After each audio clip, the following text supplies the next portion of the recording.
दुरूद और लाखों सलाम लाखों दुरूद और लाखों सलाम। আমার রসুল মিম্বরে বসে গেছে, হাসানকে নামায়া দেয় নাই, হোসাইনকে বলে নাই হোসাইন নিচে বসো, আমি মাহফিল করব। দুইজনেরই উপরে বসায় আসছে।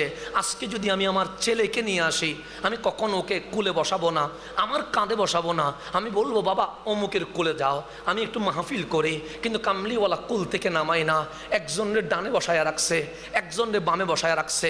মিম্বরে বসে সালাম দিয়া তাকরীর শুরু করলেন। তাকরীর কি হওয়া উচিত? আপনারা বলবেন হুজুর কোরআনের আয়াতের তফসির হওয়া উচিত। তাকরীর কি হওয়া উচিত? আপনারা বলবেন বুখারীর হাদিসের তফসির হওয়া উচিত। আমার রাসূল বললেন আজকের মাহফিলের বিষয় হচ্ছে হাসান আর হুসাইন। মাহফিলের বিষয় কি? হাসান।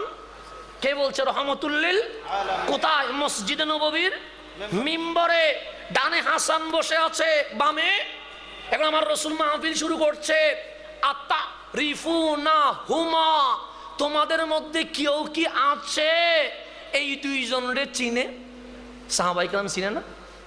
কিন্তু আমার রাসূল বলছে আতা রিফুনা হুমা, তোমরা কি এই দুইজনরে চিনো? সাহাবায়ে কেরাম দুইটা হাত তুলে বলেন চিনি। আমার রাসূল বলেন মান হুমা, দুইজন কি?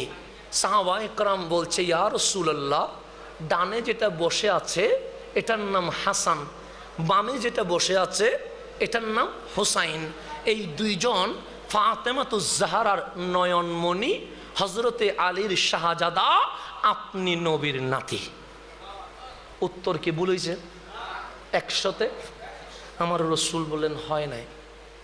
উত্তর সাহাবায়ে কেরাম অবাক হয়ে গেছে, ইয়া রাসূলুল্লাহ, ডানেরটা কি হাসান নয়? আমার রাসূল বলছে হ্যাঁ হাসান। বামেরটা কি হুসাইন নয়? আমার রাসূল বলছে হ্যাঁ হুসাইন। দুইজন কি ফাতেমাতুজ জাহরা হযরতে আলীর শাহজাদা নয়? আমার রাসূল বলেন হ্যাঁ। আপনার কি নাতি নয়? আমার রাসূল বলেন হ্যাঁ। তো উত্তর তো হয়েছে। আমার রাসূল সাল্লাল্লাহু হয় নাই। তখন সাহাবায়ে কেরাম বলে আল্লাহু ওয়া রাসূলুহু আলাম, আমরা জানি না, আল্লাহ এবং রাসূল জানে। কামলিওয়ালা বলছে হাদিস কোলেন, আমার নবী বলেন আল হাসান, এই হাসান ওয়াল হুসাইন, এই হুসাইন দুনিয়ার জগতে দেখতে ফাতেমার আলীর ছেলে হলেও বিশ্ববাসীরা জানায়া দিলাম আল হাসান ওয়াল হুসাইন আবনায়া, হাসান হুসাইন আমার নাতি নয়, হাসান হুসাইন ডাইরেক্ট আমি নবীর আওলাদ।